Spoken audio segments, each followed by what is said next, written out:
fourscore-and-7 years ago, our fathers brought forth upon this continent a new nation, conceived in liberty and dedicated to the proposition that all men are created equal.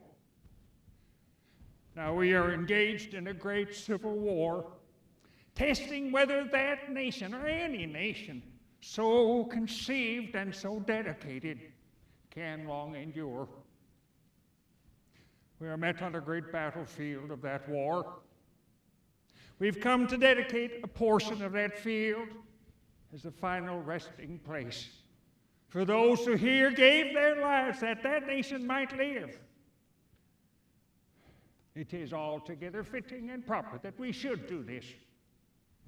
But in a larger sense, we cannot dedicate. We cannot consecrate. We cannot handle this ground. The brave men, living and dead, who struggled here, have consecrated it far above our poor power to add or detract. The world will little know nor long remember what we say here, but it can never forget what they did here.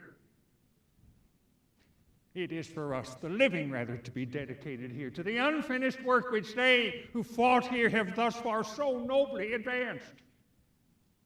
It is rather for us to be here dedicated to the great task remaining before us, that from these honored dead we take increased devotion to that cause for which they gave the last full measure of devotion. That we here highly resolve that these dead shall not have died in vain, that this nation under God shall have a new birth of freedom, and the government of the people, by the people, for the people, shall not perish from the earth.